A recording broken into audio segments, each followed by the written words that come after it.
Hola, hola amigos, hola amigas, bienvenidos, bienvenidas a un videito más que vamos a estar realizando el día de hoy para platicarles sobre un tema interesante que es el tema del alter ego y pues obviamente, como siempre, recomendar algunas lecturas que creo que les pueden ser interesantes.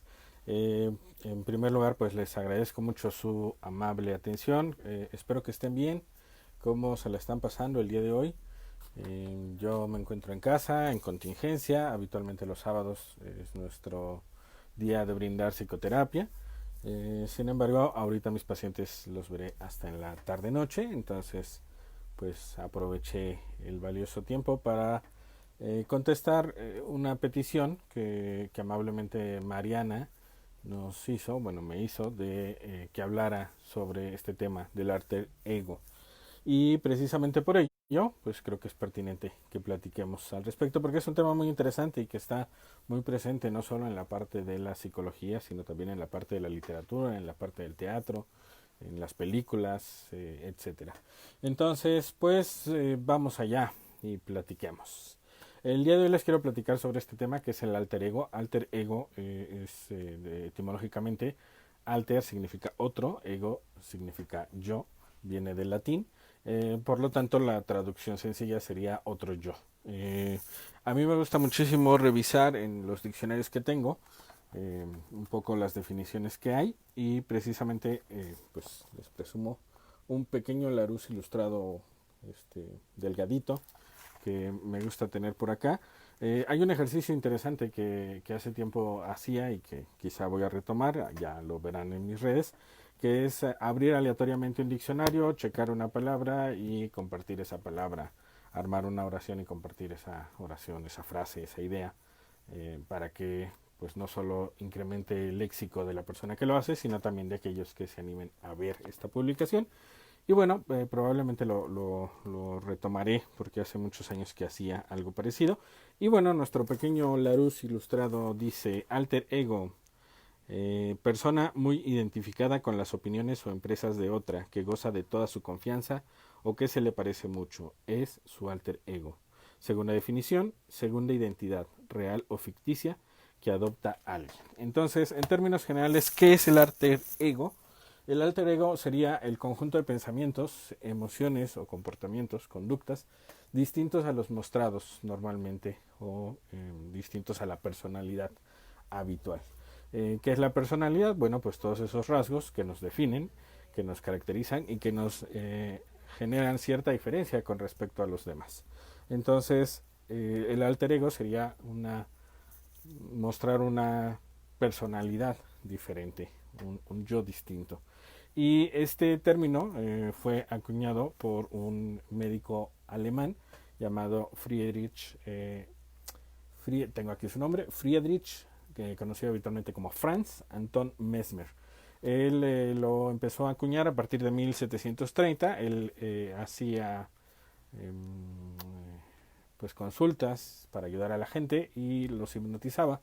Y mediante la hipnosis se daba cuenta de que mucha gente en realidad mostraba ciertas características diferentes a las habituales e incluso, y esto se ha comprobado en estudios actuales, tenían episodios de memoria diferentes, es decir, la persona A recordaba ciertas cosas mientras que la persona B recordaba cosas diferentes.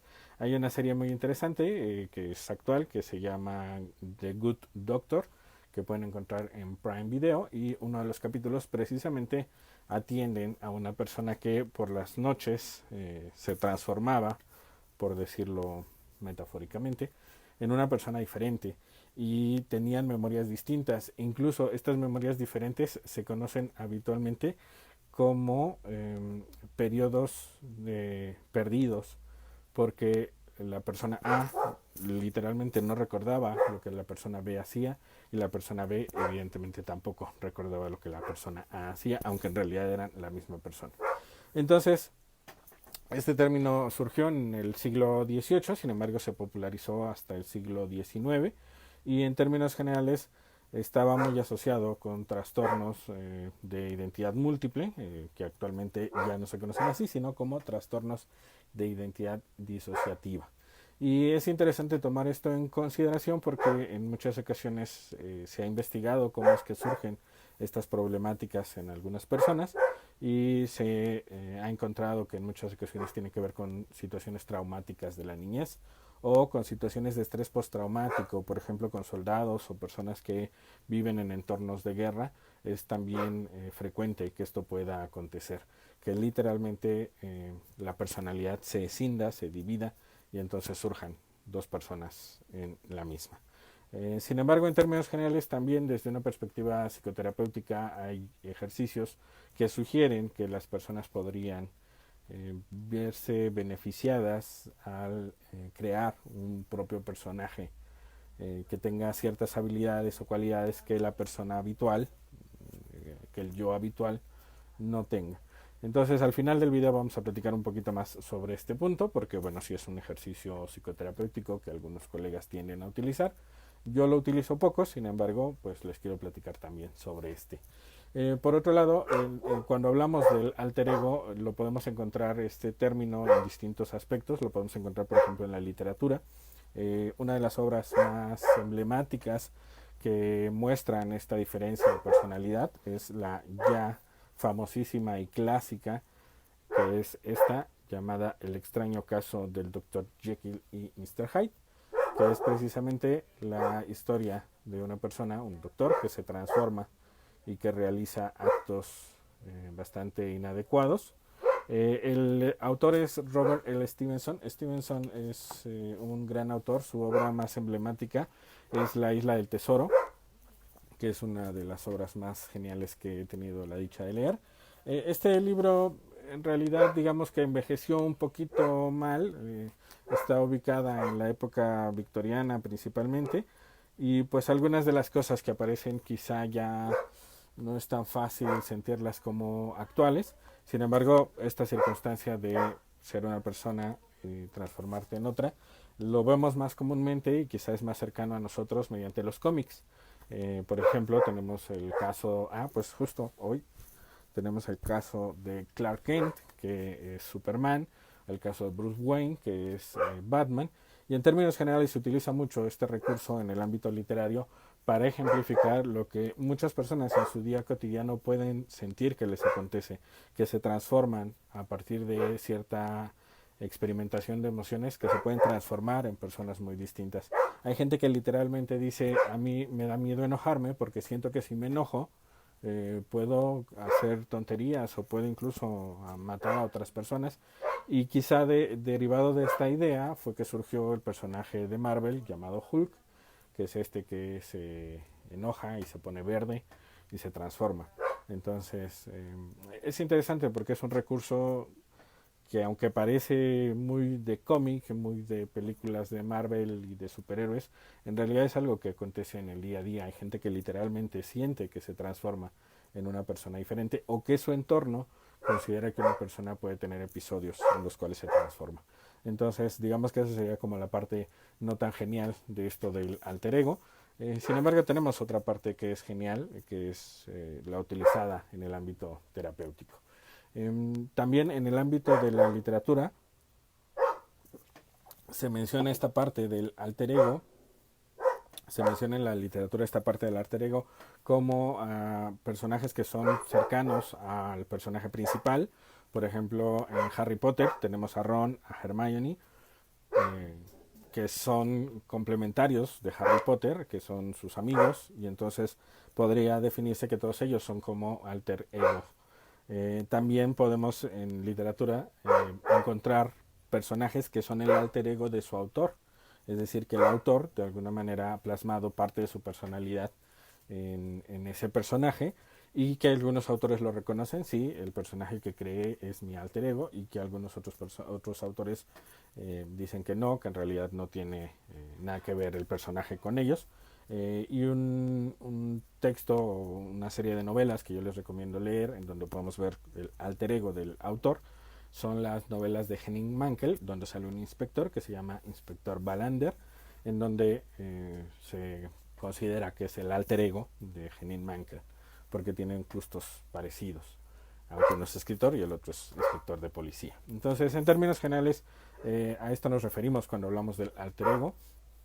Y en el ámbito terapéutico se infiere que el alter ego, que es como toda esta otra personalidad, está más alojada en la parte inconsciente y que en muchas ocasiones mediante hipnosis o mediante alguna serie de ejercicios terapéuticos se puede acceder un poco a esas características de esa otra persona, que no necesariamente son malas o no son necesariamente características de un villano. En ocasiones depende principalmente de cómo se interprete esta parte del alter ego. En la parte del alter ego, la otra personalidad que algunas personas, valga la redundancia, pueden tener, podríamos encontrar características de alguien que podría ser denominado villano, o podríamos encontrar características de alguien que podría ser denominado un héroe, o podríamos encontrar características de alguien que podría ser denominado un artista, ¿no? Sin irnos hacia un lado positivo o negativo. Entonces, en términos generales, una de las características que se utilizan para hacer un ejercicio terapéutico es partir de la idea de que en esa parte inconsciente se pueden alojar cosas geniales, habilidades, características, eh, facultades que en ocasiones pueden ser útiles tanto para la persona como para su entorno, e invitarle a que cree su propio alter ego. A mí esta característica o este ejercicio no me entusiasma en demasía, porque en ocasiones puede surgir que la persona considere que son dos personas diferentes y que en realidad, ejemplo, una persona que es tímida puede crear su alter ego, imaginarse que hay un personaje, un superhéroe, que es él, pero se pone una máscara o hace algo, que a partir de eso adquiere ciertas habilidades que la persona en sí no posee. Por ejemplo, si yo soy tímido y creo mi alter ego podría ser una persona que es extrovertida y que le gusta hablar en público y que le gusta hacer videos y que le gusta hacer muchas cosas y que no tiene miedo escénico. Eso evidentemente es una situación positiva.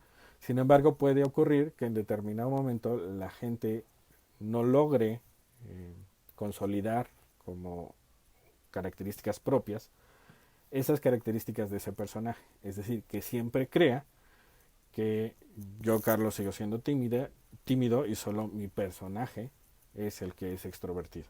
Entonces, en términos generales, la sugerencia terapéutica que yo siempre intento dar cuando utilizo alguna vez este tipo de ejercicios es invitar a la gente a que de inicio puede crear su alter ego, es decir, ese personaje ficticio que tiene esas características.